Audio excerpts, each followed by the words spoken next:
virus insignificante, podríamos decir microscópico, que llegó para alterar nuestras vidas, ¿no? Alterar definitivamente nuestras vidas no serán igual a partir de que apareció este señor llamado coronavirus, que ya pertenece, ustedes saben, a una familia conocida, ¿no? No solo que este virus, al ser una zoonosis, sufre ciertas mutaciones que hacen que puedan infectar al ser humano. ¿Conocido por qué? Porque si usted ve en este cuadro, nosotros hemos tenido epidemias anteriores, ¿no? Epidemias anteriores, como ustedes pueden ver en este cuadro, incluso por coronavirus como el MERS-CoV o el coronavirus 1 en el 2003 y el MERS-CoV en el 2002.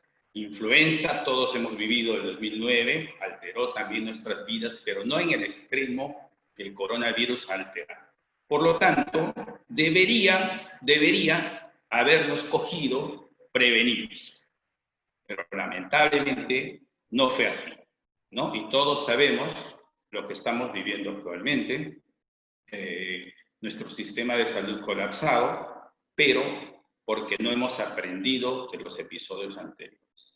Este episodio que nos está golpeando claramente, yo creo que sí debería dejarnos enseñanza y no volver a repetirse lo que tenemos actualmente. Debemos aprender de este episodio porque van a venir otros pandemias, sí, probablemente, porque hay muchos virus que van a mutar y van a matar al ser humano. Por lo tanto, debemos aprender. ¿Qué es el COVID-19? Aquí dos términos claros. Una cosa es la infección por el virus SARS-CoV-2, ¿no? Y otra cosa es la enfermedad COVID-19. La OMS, si no mal no recuerdo, el 12 de enero, o el 9 de enero, decidió llamar a la enfermedad producida por el SARS-CoV-2 la enfermedad COVID-19. Entonces, por lo tanto, debemos dejar claro que no todos los que vamos a tener el virus en nuestro organismo vamos a ser enfermedad COVID-19, porque la gran mayoría vamos a ser portadores sanos. ¿Ok? Vamos a ser portadores sanos. Por lo tanto, eso debe quedar claro respecto a lo que es enfermedad COVID y lo que es una infección por el virus SARS-CoV-2. Todos estábamos expectantes y mirando lo que pasaba en China. Ustedes saben que los primeros casos aparecieron en Wuhan. Desde el 8 de diciembre ya se conocía que había unos pacientes, unos 17 pacientes que habían hecho un síndrome, una enfermedad respiratoria grave, muy parecido a lo que se producía en el SARS-CoV-1, ¿no? Entonces, como empezaron a aparecer muchos pacientes, entonces se lanzó inicialmente la alerta dentro de China, ¿ok? Y a fines de diciembre se reporta como un nuevo virus que está produciendo estas infecciones, y se supone que nació en un mercado donde se comercializa animales vivos, ¿no? Como hospederos o como intermediarios. Entonces, de eso nosotros empezamos a ver algunas cosas que debemos remarcar. Los casos leves o moderados, 81%. ¿Ok? Casos leves o moderados, 81%. Los casos severos, alrededor de 14%, y los críticos, solo 4.7%. ¿Ok? Lo que sí sabemos, los pacientes críticos que terminan en UCI, la mortalidad es altísima. No debemos esperar que el paciente llegue a UCI, porque una vez que el paciente llega a UCI, que es un paciente crítico, la mortalidad es sumamente alta, alrededor del 50%. ¿Ok? Con esto nos empezamos nosotros a enterar que en China pasaba una epidemia, y nosotros aquí en Perú, todo tranquilo por ahora. Incluso ninguna medida, ninguna preparación, todos esperábamos que se quedara del otro lado del continente.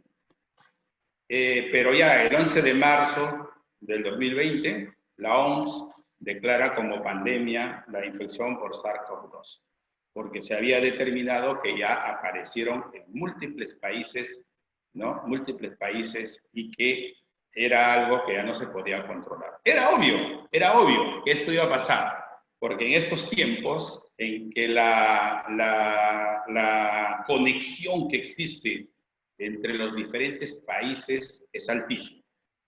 ¿Ok? Era obvio que este virus, un virus respiratorio de alta contagiosidad, iba a pasar esto. Y nosotros seguíamos esperando. Se sigue con los reportes de China y lo que nos interesa a nosotros como pediatras decimos, oye, ¿qué tan importante es el COVID-19 o el virus en pacientes pediátricos? Entonces, la información, la incidencia de pacientes menores de 18 años, 2.4% en China, Estados Unidos 1.7% y nosotros últimamente 4.3%. Entonces dijimos, tranquilos, no, nosotros tranquilos, seguimos esperando, no va a pasar nada, sobre todo los pediatras tranquilos, seguimos vacacionando y no va a pasar nada. Entonces, COVID niños, como hemos dicho, la mayoría va a ser asintomáticos. Solo el 2% de las infecciones en menores de 20 años, ¿no? Pero el 2% es un número considerable si consideramos nosotros, si nos veíamos en nuestro escenario, nosotros somos el instituto de referencia, por lo tanto, probablemente este 2% nos iba a tocar en mayor porcentaje. ¿Ok? Seguimos con los datos de China, ¿no? Como ustedes saben, este slide solo para remarcar que la edad promedio era de 7 años en los niños que se presentaban, que hacían enfermedad COVID. Aquí estamos hablando de enfermedad COVID, no de los infectados, ¿no? Nuevamente, vemos este dato, 94% de todos los pacientes eran casos asintomáticos leves o moderados, ¿no? Solo el 5% casos graves y críticos. Para el caso que nosotros somos la institución, como decía, el instituto, y nosotros que pertenecemos a la emergencia, empezamos a mirar con preocupación este 5% de casos graves y críticos, porque obviamente quien iba a recibir y a quien nos correspondía resolver estos casos de 5% graves y críticos era nosotros, emergencia, porque ustedes saben, nosotros somos la puerta de entrada al hospital, y de hecho esos pacientes iban a ser nuestros pacientes, ¿no? Entonces, nuevamente, este cuadro es para resaltar que el grupo etario de mayor riesgo para hacer enfermedad grave, menor de 1 año. El 10.6% enfermedad grave. Y mirábamos este cuadro en el cual fácilmente decíamos la mortalidad en niños menores de 19 años, 0.4%. Por lo tanto, seguíamos pensando, tranquilos, nosotros podemos esperar. Primeros casos, como dije, China, fines de diciembre. Primer caso en Perú, 5 de marzo del 2020.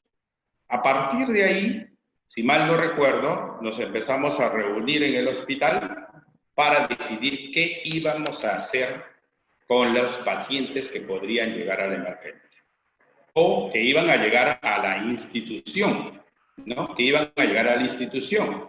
Así se decidió que en el área de emergencia, a donde iban a llegar los pacientes, porque por ahí llegan los pacientes a la institución que tienen alguna urgencia o emergencia, considerando que se cerraban los consultorios externos, iban a llegar a emergencia. Entonces se decidió armar carpas de primera atención en el área, en la cochera, si ustedes conocen, de emergencia. Carpas de ida y venida, con muchos problemas logísticos, con muchos problemas incluso de agua, de luz, ubicación. Se instaló 3 carpas, ¿no? 3 carpas, una carpa que era para atención del paciente, ambulatorio, o si necesitábamos hospitalizar, se hospitalizaban en esa carpa, y la otra carpa era para toma de muestras, y la tercera carpa para que nosotros los médicos pudiésemos usarlo para cambiarnos y poner los equipos de protección personal. carpas, como ustedes lo conocen, hasta ahora está ahí. Yo siempre recuerdo, en una de mis guardias, ¿no?, en que hubo vientos casi huracanados, la carpa terminaron volando cerca del mercado, ¿no? Pero eso es lo que teníamos, las carpas para atender pacientes. Como dije, el 11 de marzo se declaró la pandemia y la declaración de emergencia y cuarentena el 15 de marzo, y lo que nosotros estábamos esperando, el 30 de marzo del 2020 se presentó el primer caso que necesitaba hospitalización en la emergencia, que provenía del Hospital María Auxiliadora, una referencia de un preescolar que había dado resultado COVID positivo. Entonces nos consultaron si nosotros lo podíamos recibir. Para esto ya nosotros habíamos hecho nuestras medidas de contingencia para atender a los pacientes COVID. Nosotros, en múltiples reuniones, porque yo pertenecí inicialmente al comité COVID, en múltiples reuniones nosotros dijimos que nosotros, como nos correspondía, íbamos a asumir los pacientes que presentaran una emergencia o una urgencia. O sea, la clasificación de la emergencia, los tipo 1 y los tipo 2. Ese era nuestro trabajo, que eso sabemos hacer. Eso es lo que mejor hacemos y eso es nuestro vacilón, como digo yo, en la emergencia. Entonces nosotros nos comprometíamos a atender a esos pacientes, pero necesitábamos algunas exigencias para poder hacer eso. Obviamente no podíamos tener aire acondicionado, no tuvimos salas de vacío, no teníamos una unidad de trauma shock diferenciado. ¿Por qué? Porque la emergencia no ha estado preparado para recibir pacientes de esta pandemia. Pero teníamos que organizarnos, teníamos que ver la mejor forma de poder atender a esos pacientes. Entonces se decidió, que ustedes conocen la emergencia, en el segundo piso había dos ambientes. Uno es lo que es el reposo 2 y otro que es la sala de recuperación de la sala de operaciones que hay en el segundo piso. Entonces dijimos, estas dos salas las vamos a usar de la siguiente forma. Se dividió de la siguiente forma. La sala de recuperación con 3 camas para recibir a los pacientes que eran COVID positivo, por prueba rápida o por PCR. Esos pacientes teníamos 3 espacios para recibirlos ahí. ¿Ok? Eso era para los pacientes COVID positivos. Y el reposo 2, en el cual íbamos a hacer un aislamiento de corte que nos permitía recibir 4 pacientes, que en forma regular ahí entran 8 pacientes, 9 pacientes, perdón. Pero dado ahí íbamos a hospitalizar, a los pacientes sintomáticos respiratorios o sospechosos, necesitábamos tener un aislamiento de corte, manteniendo una distancia mínima de 2 metros. Con esos requisitos podíamos atender 4 pacientes. Entonces podíamos simultáneamente tener 7 pacientes, 3 COVID positivos y 4 pacientes sospechosos o con problemas respiratorios en vía de descarte de COVID. Eso es la contingencia que nosotros pudimos lograr para manejar nuestros pacientes.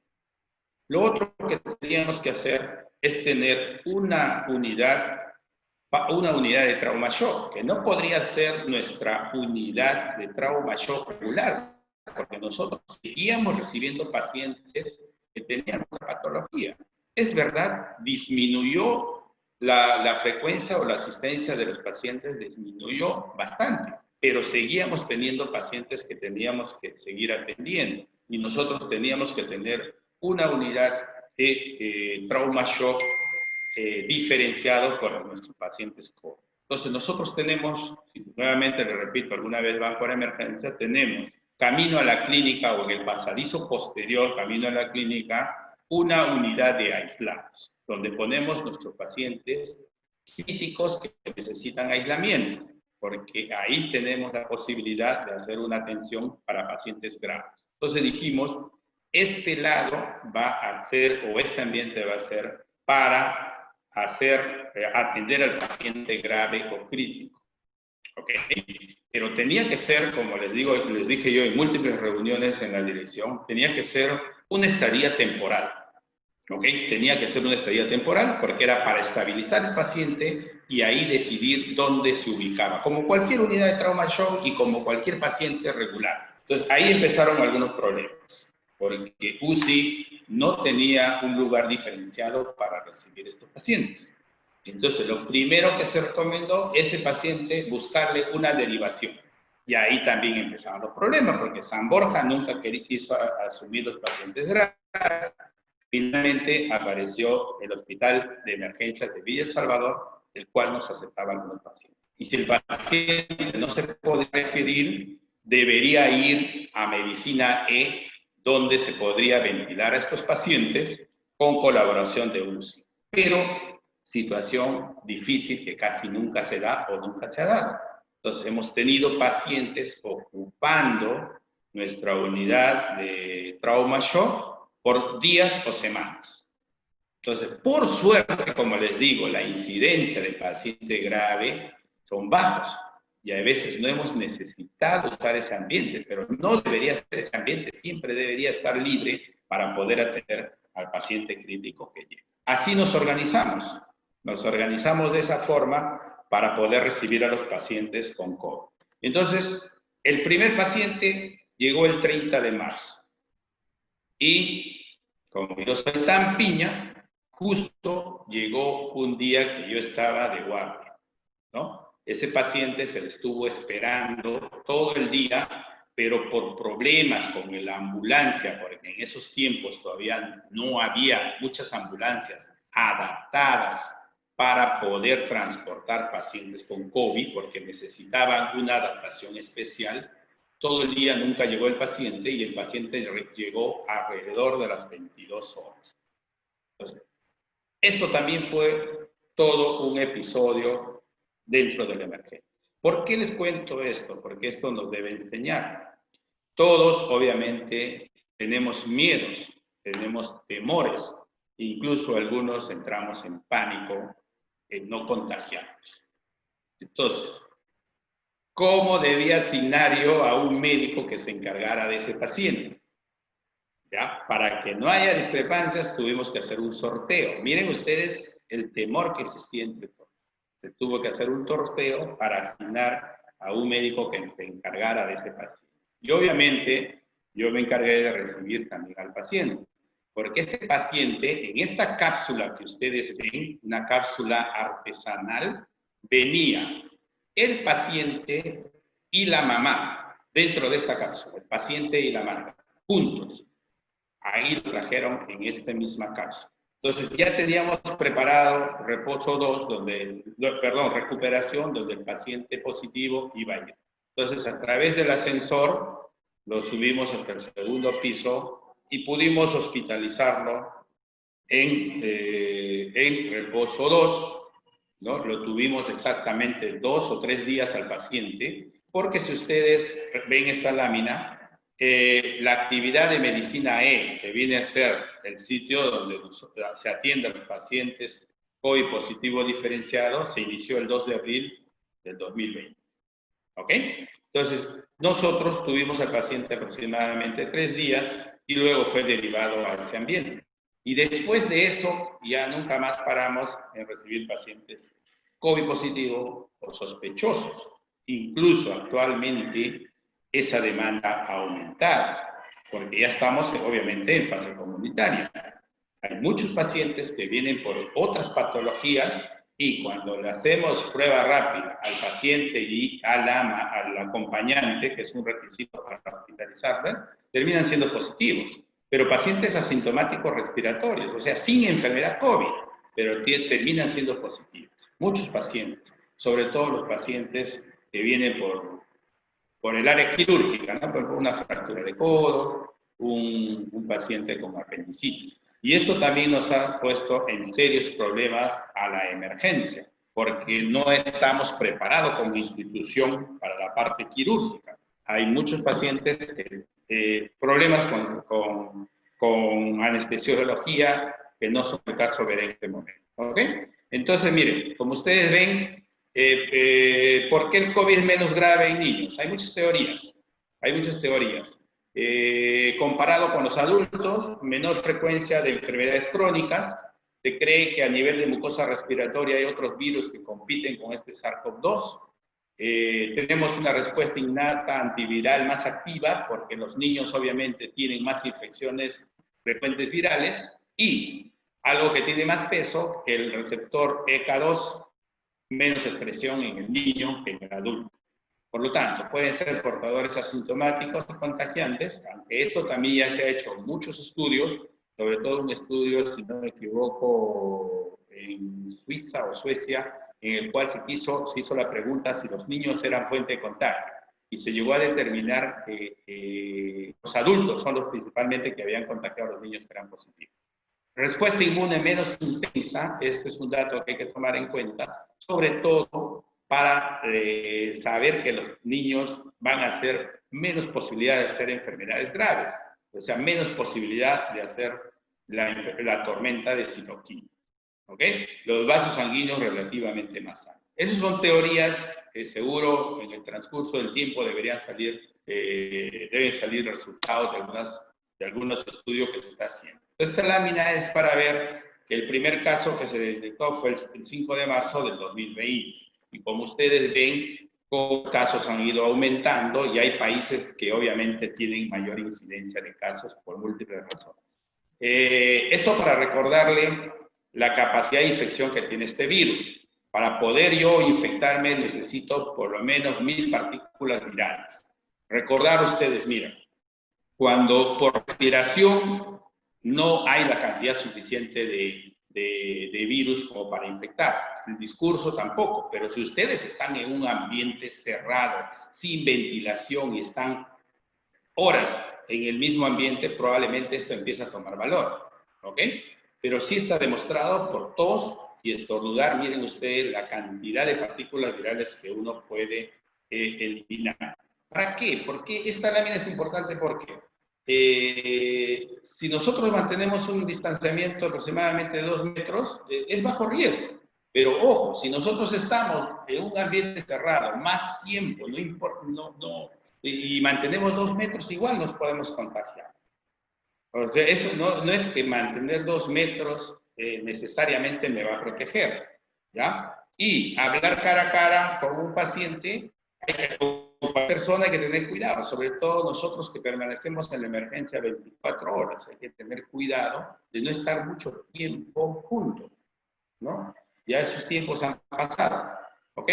Y los últimos estudios, y a raíz de esto, justamente hay una recomendación última de la CDC respecto de la CDC americana, respecto al tiempo que uno debe mantener el aislamiento, de acuerdo al tipo de enfermedad que yo he tenido, si es leve, moderado o severo, ¿no? Porque si ustedes ven la carga viral, después aparecen los síntomas, van disminuyendo progresivamente.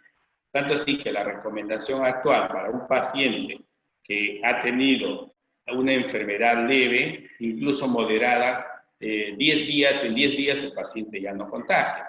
En cambio, el paciente que ha tenido una enfermedad severa, de 10 hasta 20 días o incluso 4 semanas, todavía puede tener virus que pueden ser viables. Ojo, entonces, esto es importante. Y este detalle, el estornudar tiene mayor posibilidad de contagiar que el toser o el hablar o el respirar. En ese orden, para nosotros tener en cuenta, ¿no? Los casos pediátricos son menos frecuentes y en su mayoría leve, ya lo hemos dicho. El cuadro clínico va a variar desde un leve hasta un paciente crítico, eso también lo vamos a ver. Y en emergencia, todas las guardias estamos valorando pacientes, en estos tiempos mucho más, para decidir si el paciente le hacemos tratamiento ambulatorio o tratamiento hospitalizado. Esto es de siempre ha sido así y los tiempos no han cambiado, ¿no? Los tiempos no han cambiado, igual seguimos decidiendo pacientes, ¿hacemos manejo ambulatorio o hacemos manejo hospitalario? Entonces, si ustedes ven el tiempo de COVID, igualito estos pacientes que pueden tener COVID o sospechosos de COVID, se cumple casi lo mismo, con alguna excepción. Edad menor de un neonato febril, ¿no? Lo hospitalizamos. Un neonato febril es indicación de hospitalización y en estos tiempos se debe descartar si es portador de COVID o no es portador de COVID. Para eso, la historia clínica, los antecedentes, los contactos y todo nos puede llevar a una sospecha. Si tiene 1 a 3 meses, aquí un poco que cambia. Muchas veces en la emergencia, nosotros pacientes que Ok, disculpen los problemas que ha habido, pero como les decía, el paciente de 1 a 3 meses en el cual yo sospecho que pueda tener un COVID, debemos tomar una decisión. Lo ideal es valorar bien si ese paciente puede ser manejado ambulatoriamente, pero si es manejado ambulatoriamente debemos hacerle seguimiento por vía telefónica diaria, y esto creo que se puede hacer en la institución a través de la teleconsulta, ¿no? Eso es una cuestión de trabajar coordinadamente. Pero que si nosotros no garantizamos un seguimiento, es mejor hospitalizar a estos pacientes pequeños. Y obviamente, si el paciente tiene signos de hipoxemia, saturación de oxígeno menor del 92%, con oxígeno ambiental, debería ser un criterio de hospitalización, ¿no? Y mal estado general, letargia, rechazo de alimentación, o bueno, pausa y apneas, obviamente el paciente se queda hospitalizado. Entonces, todos los días nosotros estamos valorando si el paciente es para manejo ambulatorio o manejo hospitalario. Para eso, nosotros debemos valorar algunos otros criterios, ¿no? Por ejemplo, debemos valorar, hay criterios que nos dicen que el paciente puede tener riesgo de desarrollar una enfermedad grave por COVID. Es lo que a nosotros como emergenciólogos nos debe preocupar y nos preocupa siempre, ¿no? Hay enfermedades pulmonares crónicas que pueden predisponer a que un paciente haga una enfermedad grave. Y de los pacientes que nosotros manejamos en emergencia, tenemos muchos. Por ejemplo, los prematuros que han recibido ventilación mecánica, han estado en UCI, pueden hacer daño pulmonar, ¿no? Pueden hacer daño pulmonar. Fibrosis quística también. Los hijos de Juan Carlos, ¿no? Fibrosis quística pulmonar. Tenemos los pacientes asmáticos graves que no son controlados. Entonces, sí tenemos pacientes con parálisis cerebral infantil. Inmunosuprimidos también, ¿no? Tenemos pacientes con inmunodeficiencias primarias e inmunodeficiencias secundarias, que debemos también tomar en cuenta cuando nosotros vamos a evaluar un paciente con la posibilidad de que puedan hacer una enfermedad COVID grave. Las enfermedades cardíacas, todos sabemos nosotros, nuestra emergencia frecuentemente está con pacientes con cardiopatías congénitas, cianóticas y acianóticas, ¿ok? Eso que debemos valorar. Las enfermedades renales crónicas, tenemos múltiples pacientes con insuficiencias renales crónicas, incluso terminales. Y los problemas ya como los problemas hematológicos, la diabetes mellitus tipo 1, con mal control metabólico, los malnutridos severos, y ahí, como ustedes ven, otra cosa que debemos tomar en cuenta. ¿Cuáles son los síndromes clínicos asociados a la infección por SARS-CoV-2? Nosotros debemos saber que la presentación clínica que nosotros vamos a valorar, existe la enfermedad leve. El asintomático no nos va a llegar a nosotros, ¿verdad? Pero la enfermedad leve sí. Es un paciente que tiene una infección viral con síntomas respiratorios inespecíficos. Todo paciente, no sé si ustedes recuerdan, sobre todo los de emergencia, los primeros etapas decíamos, ¿tiene contacto? ¿De dónde viene? Viene de San Juan del Lurigancho con tales síntomas, eran probables, pero ahora ya fase comunitaria, paciente con problemas respiratorios debe ser considerado como una infección. Este paciente entonces tiene fiebre, tos, dolor de garganta, y no existen signos de alarma. El paciente está hidratado, no tiene dificultad respiratoria. Entonces, me había olvidado que estos pacientes se hace triaje en emergencia y se deriva a la zona de medicina E, donde hay un médico asignado para atención de estos pacientes, ¿no? Ellos son derivados para ser atendidos y generalmente estos pacientes van a ser dados de alta con signos de alarma, porque no es cuestión solo de darles alta, incluso la recomendación es que debe salir con indicación escrita de signos de alarma. Luego tenemos la infección leve de vías aéreas inferiores.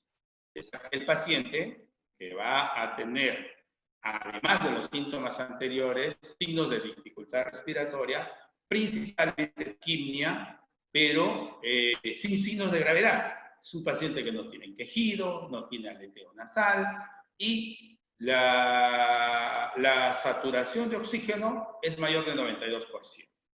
¿Ok? Incluso es un parámetro que llegamos a un acuerdo con Medicina E para decidir si el paciente tiene más del 92%, puede ser atendido en Medicina E. Y si tiene menos del 92%, esto corresponde atención al emergención. Estos pacientes generalmente pueden ser manejados ambulatoriamente, salvo que tengan algunos criterios, como la edad menor de 1 año, o sea, un neonato, o tengan algún factor de riesgo que hemos mencionado, ¿no? Las enfermedades crónicas. Entonces, este paciente puede recibir manejo ambulatorio, pero con seguimiento estricto para ver signos de alarma, ¿no? Si nosotros no garantizamos que el paciente puede tener un seguimiento estricto de algunos parámetros de gravedad, es mejor hospitalizar. Hay pacientes que vienen desde Manchay, hay pacientes que vienen de Puente Piedra. Entonces, hay pacientes que muchas veces ya no solo es el criterio clínico, sino incluso el criterio social y epidemiológico para decidir si ese paciente debe quedarse o no, ¿no? Y luego viene la infección severa de vías aéreas inferiores. Es un paciente que tiene neumonía, generalmente bilateral, en el cual ya hay signos de gravedad, como el hecho de tener una saturación menor del 92%, ¿no? Hay dificultad respiratoria, quejido, aleteo nasal, politiraje, y dificultad para alimentarse, tiene una frecuencia respiratoria más lenta si es niño de 1 año, mayor de 50 si es mayor de 1 año, menor de 1 año pero más de 70, y si yo le hago unos gases arteriales ya tiene signos de hipoxia, ¿ok? Ese paciente es un paciente que necesita quedarse hospitalizado y ser monitorizado. Ese paciente debe ser monitorizado para hacer el seguimiento. Y finalmente, tenemos luego el síndrome de distrés respiratorio agudo pediátrico, que ya es una enfermedad grave o es una enfermedad crítica, que ya ese paciente va a necesitar manejo de unidad de cuidados intensivos. Como la unidad de cuidados intensivos no tiene área para recibir pacientes COVID pediátrico, sigue siendo nuestro manejo. Y nosotros tenemos que asumir ese paciente para un manejo de UCI, ¿no? Para eso tenemos ese ambiente, como les digo, de aislado. Nosotros lo asumimos y así ha sido siempre, ¿ok? Y luego viene el paciente ya que tiene sepsis o tiene shock séptico o alguna otra manifestación de enfermedad grave severa, ¿ok? Entonces el paciente tiene una graduación en la respuesta de cada paciente frente a la infección por COVID, por el virus, ¿ok? Entonces puede un paciente con infección puede tener una sepsis, un shock séptico, ¿ok? Y esos pacientes que necesitan unidad de UCI. Pacientes con alteraciones clínicas leves, como les dije, fiebre, los leucocitos están normal, puede haber leucopenia, linfopenia, y ecografía, radiografía de tórax, manifestaciones de neumonías que generalmente son unilaterales o no mucho compromiso. En el otro lado tenemos, generalmente los graves van a presentarse después de la segunda semana. Ustedes saben que la infección tiene etapas, ¿no? Primera semana, segunda semana, tercera semana, dependiendo si es por carga viral o es por respuesta inflamatoria. Esto me gusta a mí. Yo lo presento así porque yo creo que así debemos enfocar a nuestros pacientes que llegan a la emergencia. Escenario 1.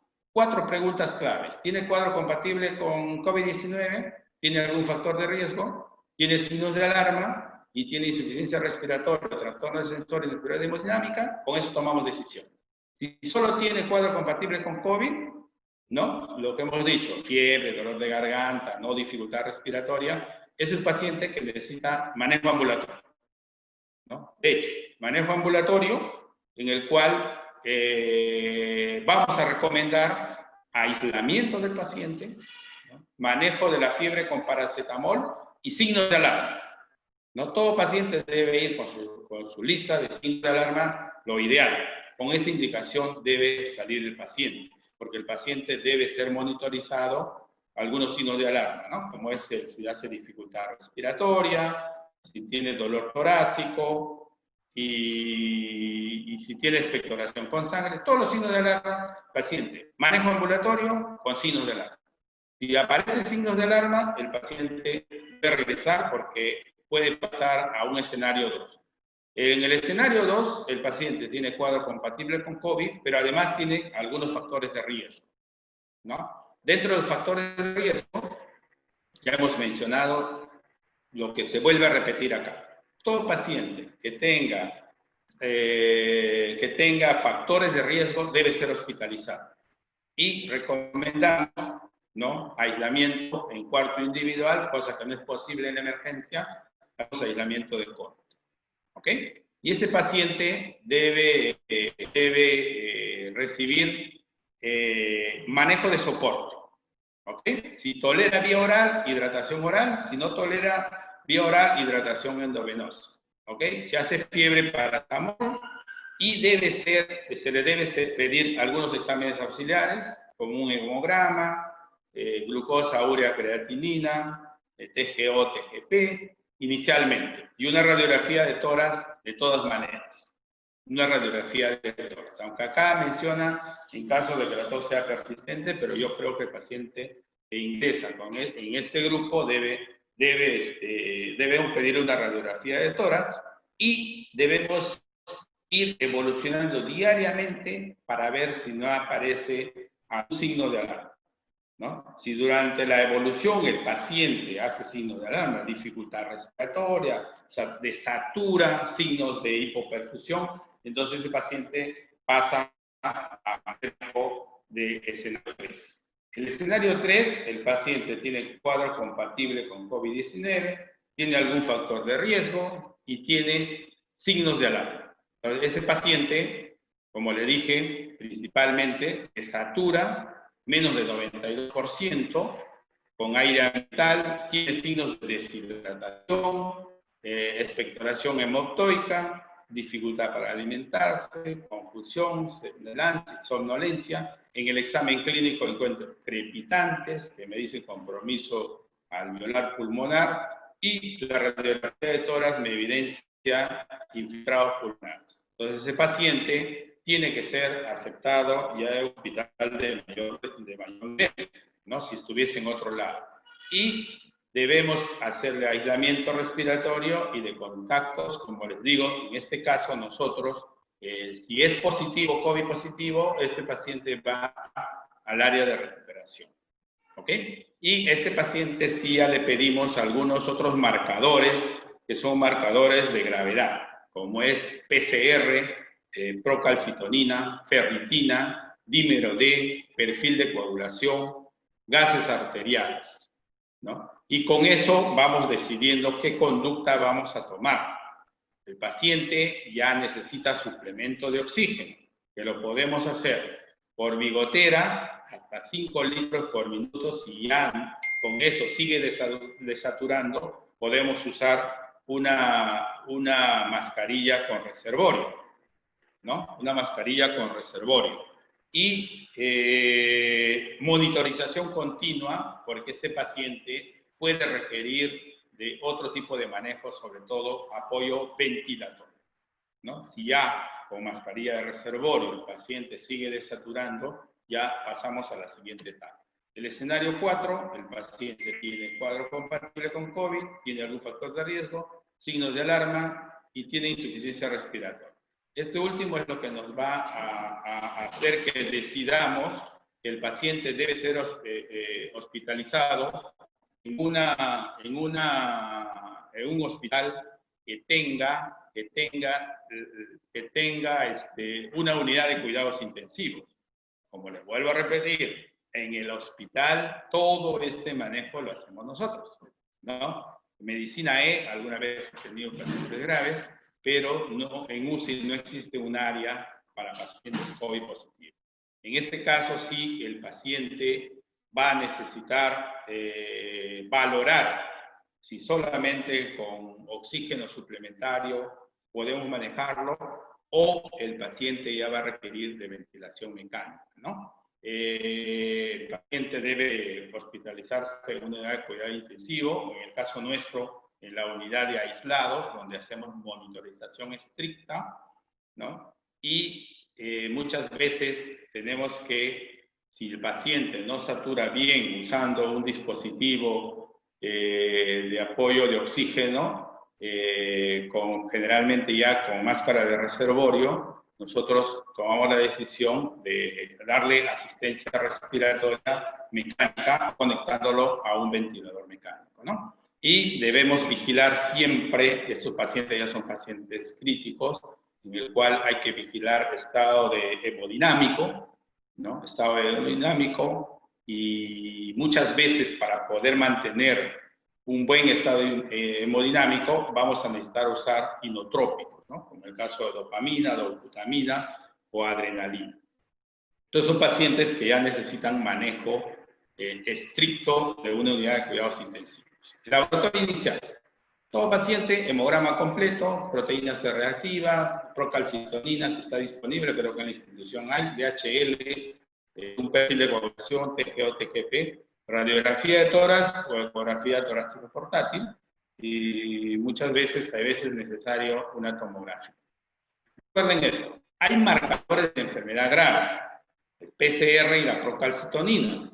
El PCR elevado o procalcitonina elevado nos obliga siempre a descartar la posibilidad de que el paciente tenga, o sea, la única causa, una infección bacteriana, o sea, una infección bacteriana sobreagregado a su infección viral.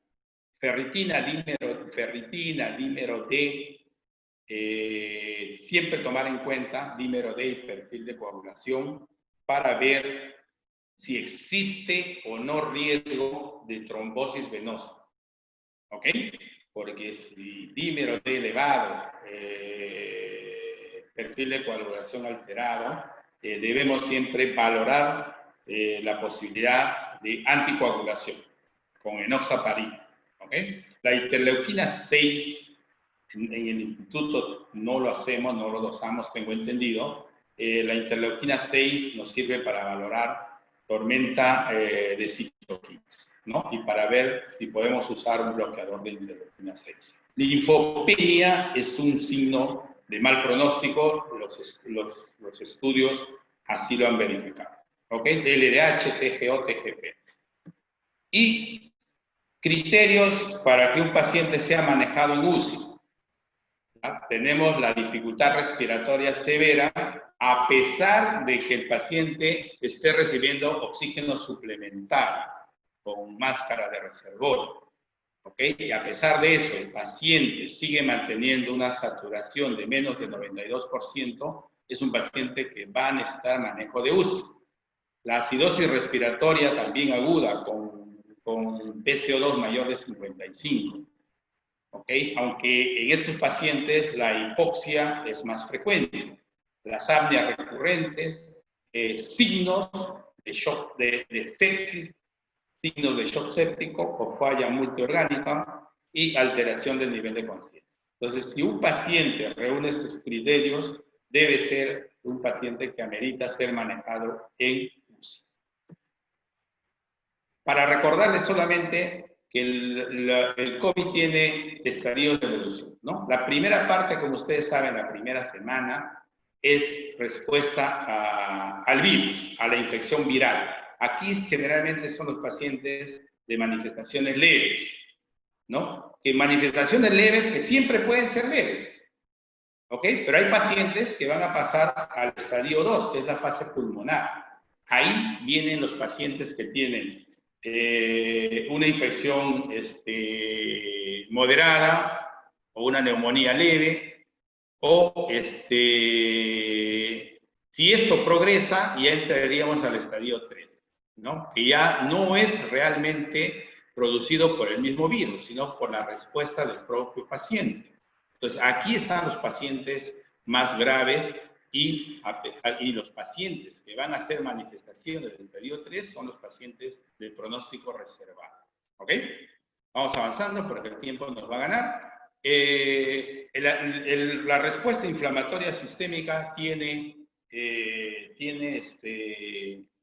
diferentes estadios. Nosotros, la respuesta inflamatoria sistémica severa, que se ha hecho manifestaciones en el paciente que tienen síndrome inflamatorio pediátrico, la mayoría que ha sido reportado ha sido de este estadio, pero no se olviden que hay estadios diferentes. ¿Ok? Vamos a pasar rápido. A partir de acá nosotros empezamos a ver reportes de pacientes con Kawasaki-Like o enfermedad de Kawasaki asociada a COVID-19. Entonces empezamos a hacer los reportes y nosotros también empezamos a ver estos pacientes. ¿En quiénes vamos a sospechar una respuesta inflamatoria sistémica o Kawasaki-like o pacientes que hacen manifestaciones, lo que ahora lo llamamos el síndrome inflamatorio sistémico en pediatría? Vamos a sospechar en quién cuando nos lleguen a la emergencia. Fiebre mayor o igual a 3 días y con dos de los siguientes requisitos. Rash con conjuntivitis no purulenta. Como les digo, esto es muy parecido a lo que se ve en pacientes con Kawasaki, ¿ok? Con alguna variación. Ese paciente va a tener marcadores infecciosos elevados, PCR, velocidad de sedimentación globular elevada y procalcitonina elevada. Y debemos descartar otras causas de respuesta inflamatoria, como es el caso de infección por estafilococo o estreptococo. ¿Ok? Y debe haber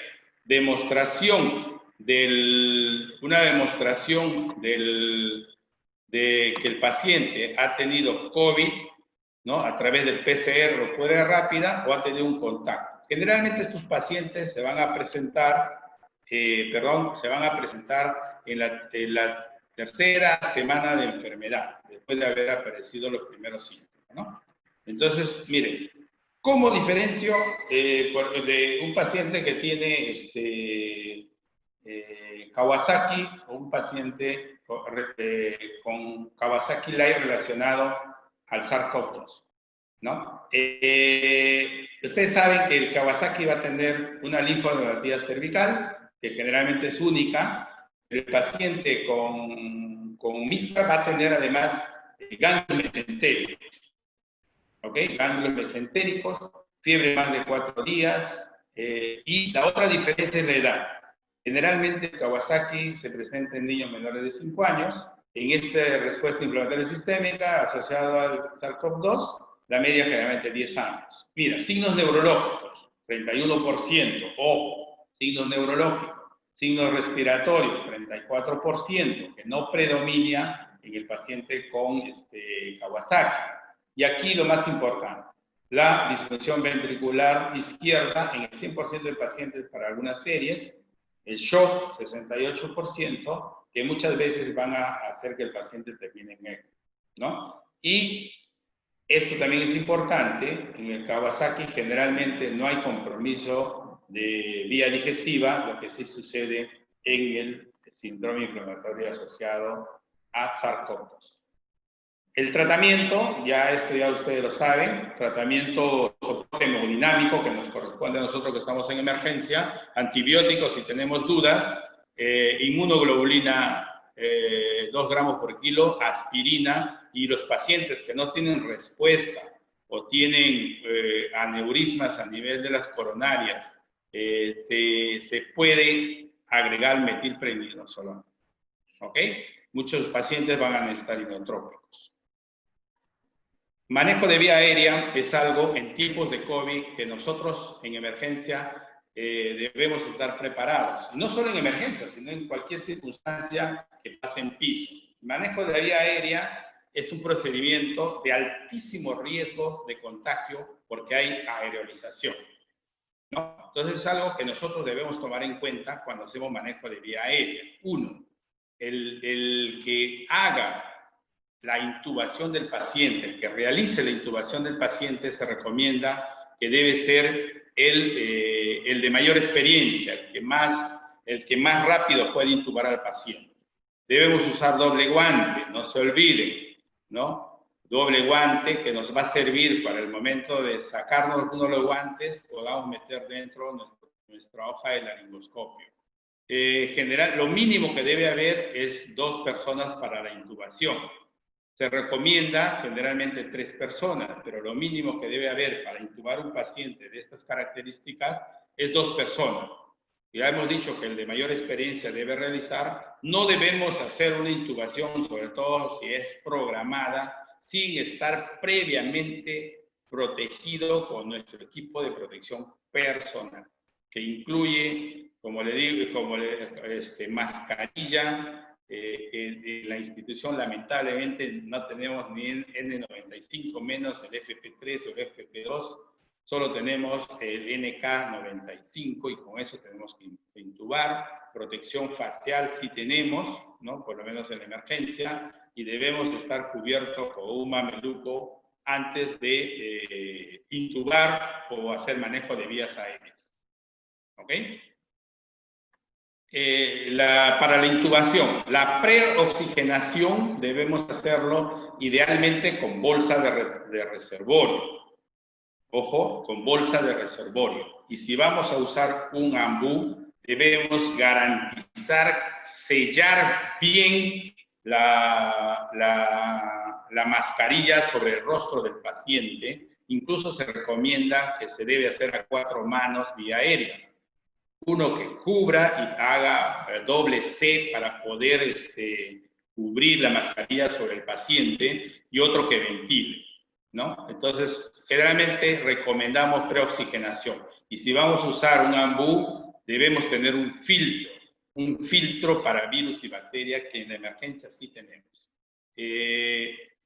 Para intubar se debe hacer una intubación rápida, para lo cual se debe usar sedación, ¿no? Sedación, incluso anestesia, que se puede hacer, por ejemplo, con ketamina, ¿no? Inducción con midazolam, ketamina y bloqueador neuromuscular. Aquí hay que recordar que debemos usar la dosis máxima del bloqueador neuromuscular para evitar que el paciente vaya a toser durante el procedimiento, porque eso lo que va a hacer es una aerolización bárbara y la posibilidad de que uno nos contagie, ¿no? Deberíamos tener en emergencia, no tenemos videolaringoscopio y deberían ser hojas descartables, no lo tenemos, ¿ok?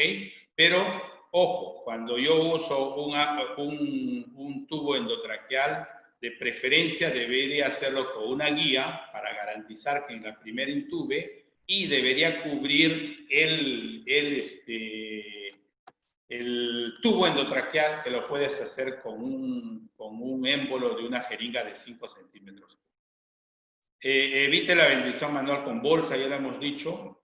Es mejor, como es el caso de nuestra unidad de aislados, tenemos ya un ventilador preparado al costado, ya prendido solo para poner los parámetros del paciente, para conectarlo inmediatamente que uno lo intube, ¿ya? Post-intubación es mejor hacer un cálculo exacto a qué distancia del labio debe ir el tubo, aplicar las fórmulas que ya existen para no estar auscultando al paciente tratando de ver si está bien intubado o no está bien intubado. Lo ideal sería usar un capnógrafo para ver que estamos en vía respiratoria, ¿ok? Este protocolo es importante. Lo han puesto así un acróstico, coordinar. Se debe coordinar previamente todos los escenarios posibles en nuestra emergencia para intubación de un paciente, ¿no? ¿Cuántos van a intubar? ¿Quién se va a dedicar a la vía aérea? ¿Quién va a ventilar? ¿Quién va a hacer las maniobras? ¿Cuántas personas va a haber dentro? como hemos dicho, mínimo 2 personas y lo ideal sería 3 personas. Videolaringoscopio no tenemos, deberíamos tener un videolaringoscopio para asegurar que la intubación sea hecho en el menor tiempo posible, ¿no? Recuerden, todos los pacientes, independientemente de la edad, se debe usar un tubo endotraqueal con CAF, ¿ok?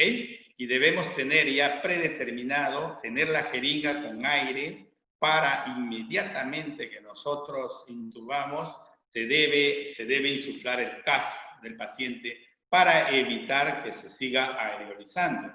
E inmediatamente, cuando uno lo va a conectar al ventilador mecánico, cuando el tubo endotraqueal tiene el émbolo de la jeringa, cuando uno saca, debe tapar el tubo endotraqueal con el dedo pulgar para recién conectarlo al ventilador, para evitar contagiarnos. ¿Ok? Respecto a reanimación cardiopulmonar, que en estos tiempos de COVID, ¿qué debemos tomar en cuenta? Todo paciente para atender un paciente, debemos primero vestirnos con nuestro equipo de protección personal.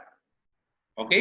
Se debe limitar la cantidad de personas que estén dentro de la zona de reanimación cardiopulmonar. Como les digo, lo ideal son 3 personas. 1 que ve vía aérea, 2 el que ve masaje cardíaco, 3 el que apunta y sigue la secuencia de la reanimación, apunta, y 4 la enfermera que nos va a apoyar con la medicación. O sea, mínimo 3 personas, y yo creo que lo ideal son 4 personas.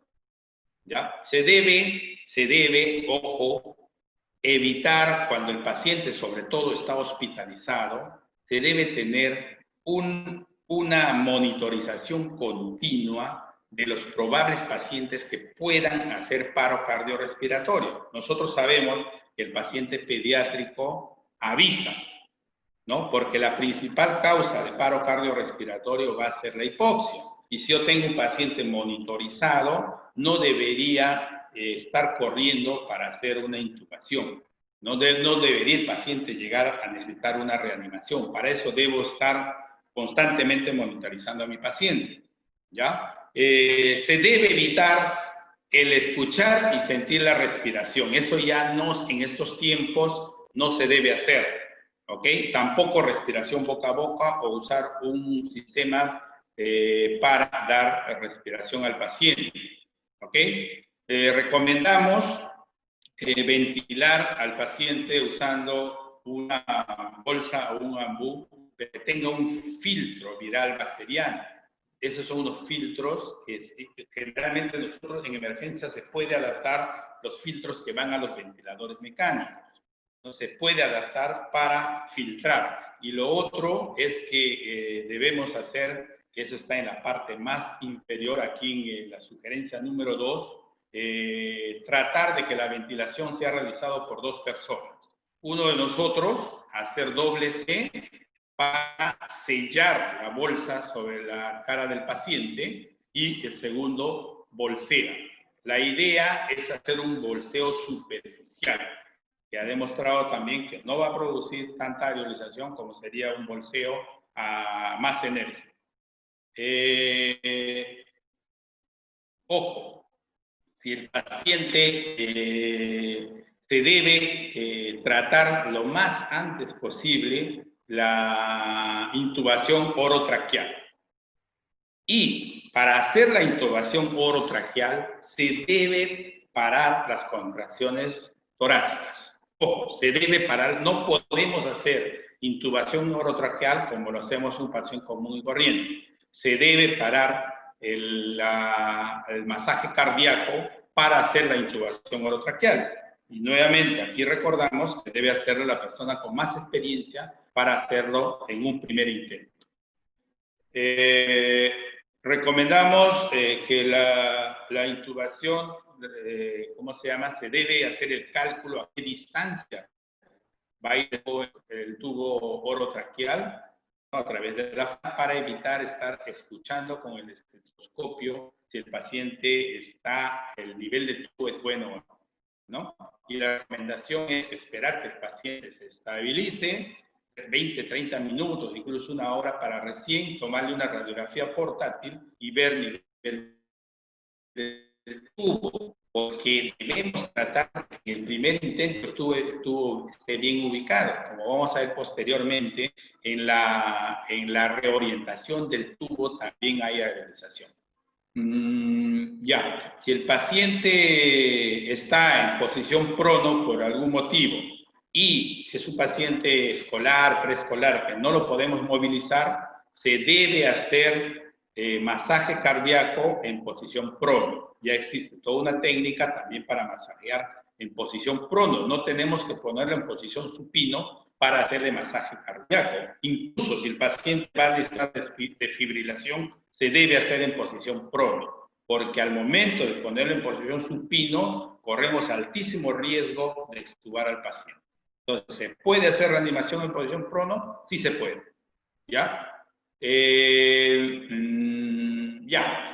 Generalmente, cuando un paciente que está conectado a ventilador mecánico hace paro cardiorrespiratorio, antes del COVID nosotros desconectábamos al paciente del ventilador y le damos ventilación a presión positiva con ambú, porque eso a veces aseguraba una mayor presión. Eso ya no debemos hacer en estos tiempos. No debemos desconectar al paciente que está en ventilador mecánico para hacerle reanimación cardiopulmonar. Se debe hacer con el paciente conectado al ventilador.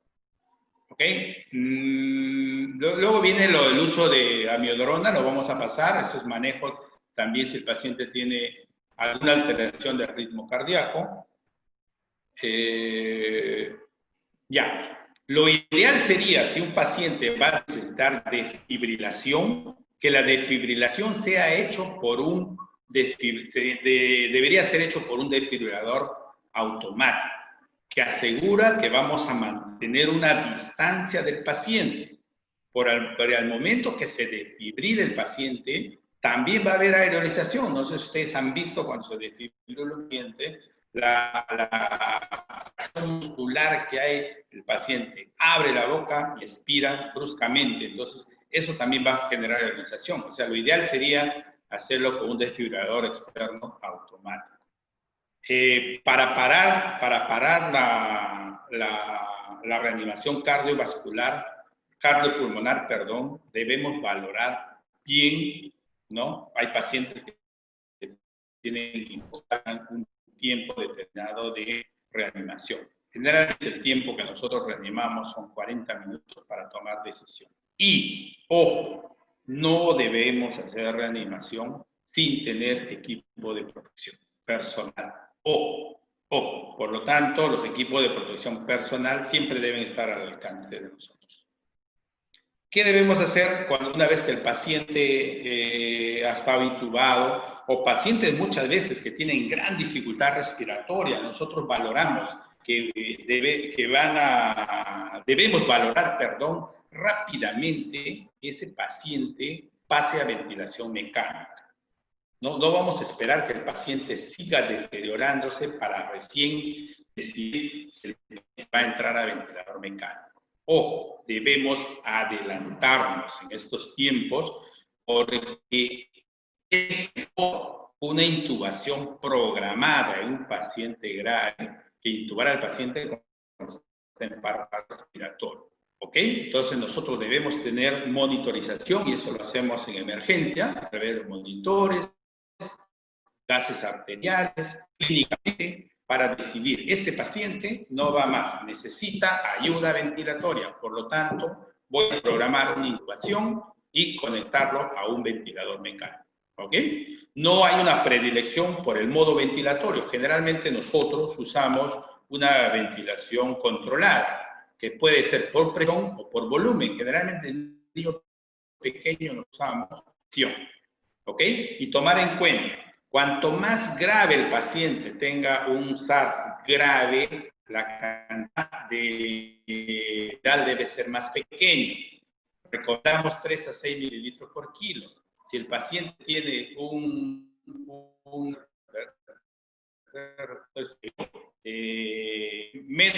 menos grave, podemos usar un poquito más de volumen tidal. Ojo, con la presión meseta límite, o sea, cuánto puedo darle y cuántos centímetros de agua. Generalmente la recomendación es no más de 30. Pacientes que van a necesitar más, pero debemos vigilar para evitar el barotrauma. Ojo, no más de 30 de presión inspiratoria pico. Lo que sí, ¿no? Son pacientes que van a necesitar presión positiva al final de la expiración bastante altos, generalmente por encima de 10. Y eso lo va a determinar la saturación o el estado hemodinámico del paciente. ¿Ok? Debemos tratar de mantener una diferencia entre presión inspiratoria pico y presión positiva al final de la expiración de 15 centímetros de agua. Eso es lo ideal. ¿Ok? Y lo ideal sería ir disminuyendo el FiO2, porque todos sabemos que el oxígeno en exceso también es dañino para el paciente. Ojo, algo que tenemos que monitorizar. ¿Ok? La relación IE, generalmente nosotros la mantenemos 1:2, pero hay muchos pacientes que van a necesitar una relación 1:1. Eso va a depender del cuadro clínico del paciente y la respuesta del paciente. Está permitido en estos pacientes, sobre todo los que hacen un síndrome de distrés respiratorio severo, la hipercapnia permisiva, ¿ok? Puede ser aceptado incluso CO2 mayor de 50, incluso con acidosis respiratoria. Lo que sí, estos pacientes, una vez que son conectados a ventilador mecánico, se les debe mantener sedados con sedación profunda. ¿Ya? Para eso usamos midazolam o combinación de midazolam con fentanilo, ¿ok? Infusión continua, y muchas veces incluso podemos usar ketamina en infusión continua para mantenerlo sedado al paciente. Y lo otro que debemos mantener es paralizado al paciente. No se olviden, el paciente debe estar sedado y paralizado, con dosis máximas de bloqueador neuromuscular. Todo, la sedación y la parálisis muscular debe ser hecho por infusión continua. Ojo, porque el paciente que no está paralizado, no está bien sedado, va a lo que nosotros llamamos a pelear con el ventilador. Y cuando el paciente pelee con el ventilador, la posibilidad de crear aerosoles aumenta. ¿Ok?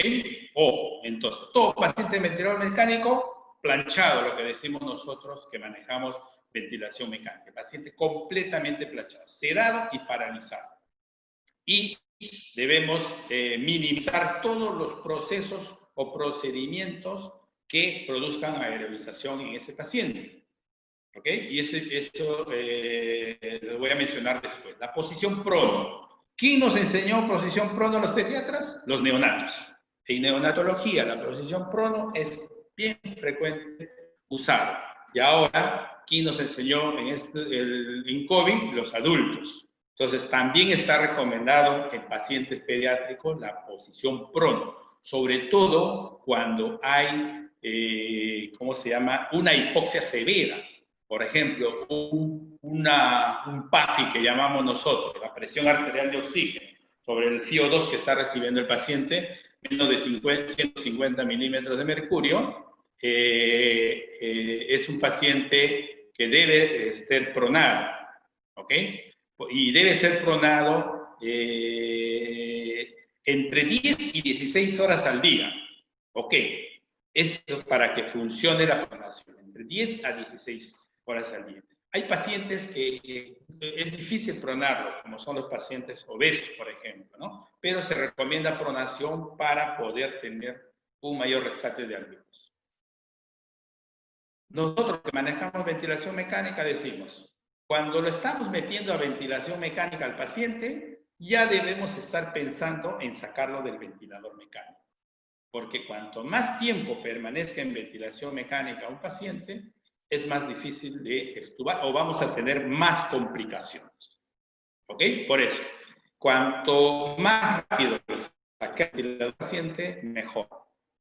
¿No? Obviamente hay pacientes que son difíciles de sacar del ventilador, como son los pacientes que tienen comorbilidades, por ejemplo, con problemas musculares, parálisis cerebral infantil, o pacientes que hacen un ARS muy severo, que van a necesitar mucho más tiempo. Pero debe ser una idea que nosotros manejemos.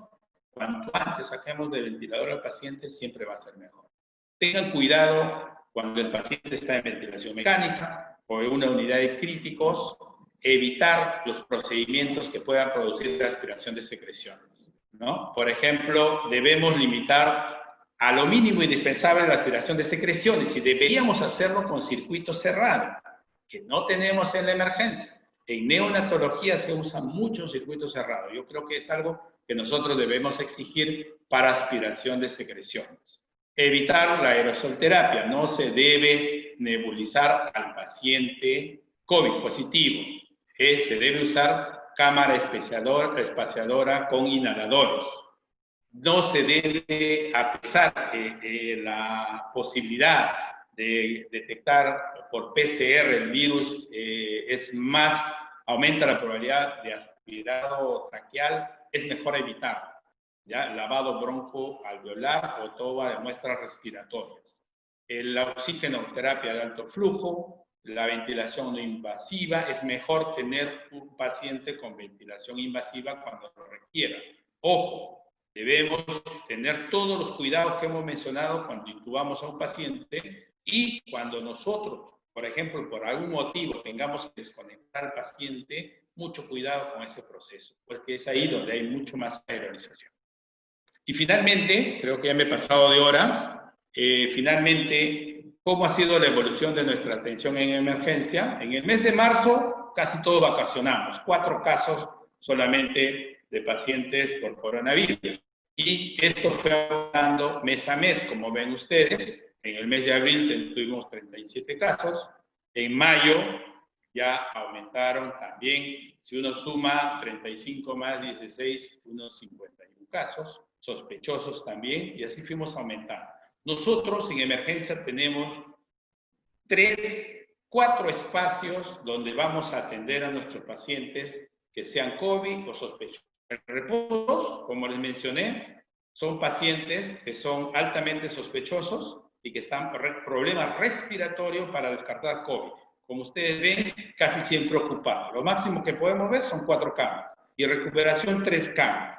Entonces, en el mes de junio, todo el tiempo pacientes en recuperación. Y carpa, ¿cuándo usamos la carpa? Cuando los pacientes, tenemos 3 en recuperación, 4 en reposo 2, el paciente generalmente queda hospitalizado en carpa hasta que pueda desocuparse de alguno de estos ambientes. O el otro paciente que se queda en carpa es el paciente que está esperando, por ejemplo, una referencia a otro hospital.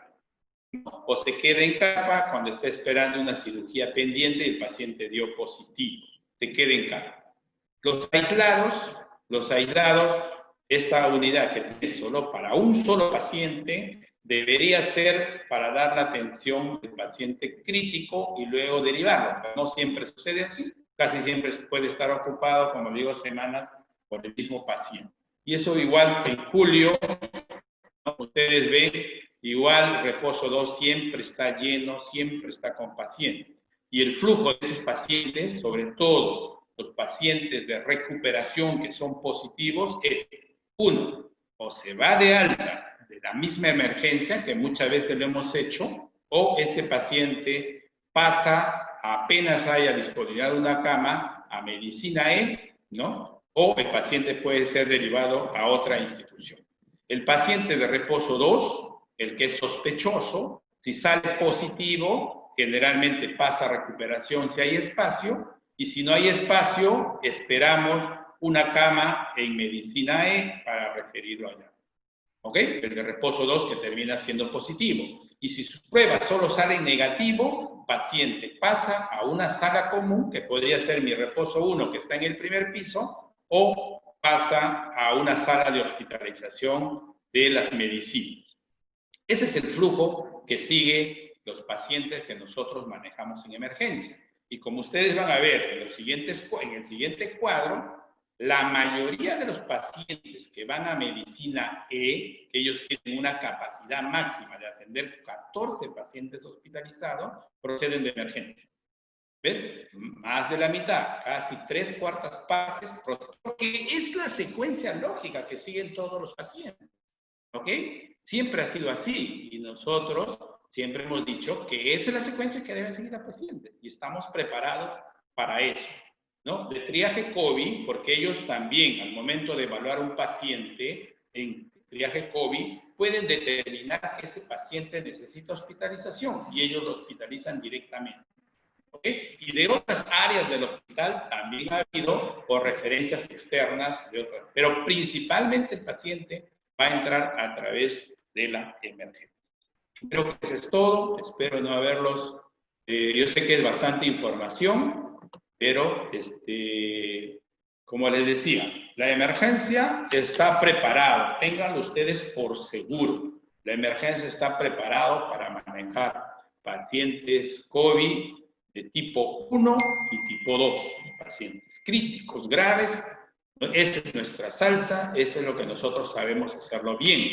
Aunque no tengamos todas las condiciones, ojo, no tengamos todas las condiciones para que así sea, porque hay muchas deficiencias en emergencia, todos ustedes lo saben, pero siempre hemos estado poniendo el pecho.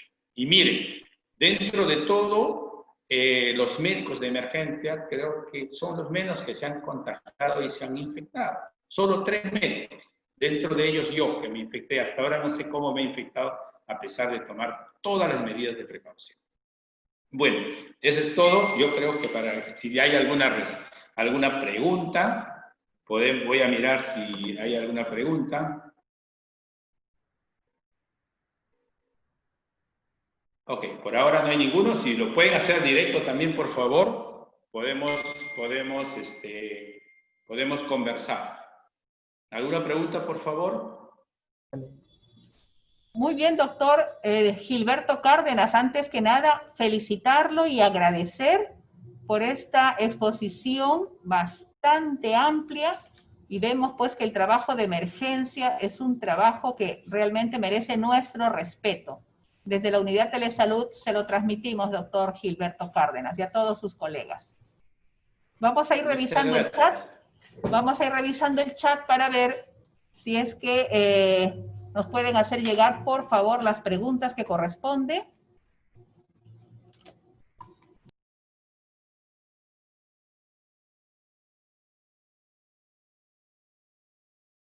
A veces si no hay muchas preguntas es porque todo estuvo claro o nada estuvo claro, ¿eh? O se han dormido algunos. Así es, doctor Gilberto Cárdenas. Parece que todo ha estado muy claro porque acá hay una serie de felicitaciones y agradecimientos a su persona y nuevamente repito pues esta participación suya ha venido a reforzar todas las secuencias de temas que estamos presentando en coordinación con el Departamento de Medicina y los otros departamentos. Entonces, muchísimas gracias y felicitaciones por esta brillante exposición, doctor Gilberto, y queda usted invitado para futuras exposiciones en que la Unidad Telesalud pueda requerir de sus servicios. Últimas palabras, doctor Gilberto Cárdenas. Muchas gracias.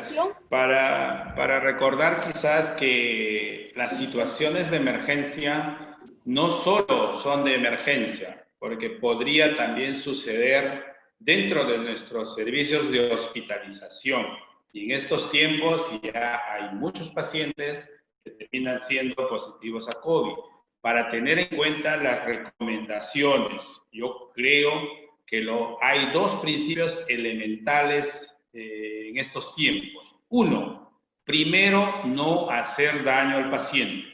Cuidado con lo que indicamos, cuidado con lo que medicamos, ¿no? Primero, no hacer daño al paciente. Y segundo, protegernos cada uno de nosotros, ¿no? Yo creo que la protección personal es muy importante, sobre todo en las situaciones de emergencia, en que muchas veces queremos actuar rápidamente, pero no debemos olvidar que la protección es muy importante y como emergencia, como les digo, nosotros estamos preparados para poder brindar la mejor atención a los pacientes que lo requieren.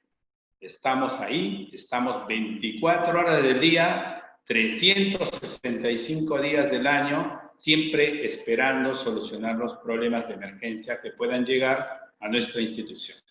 Muchas gracias por la invitación.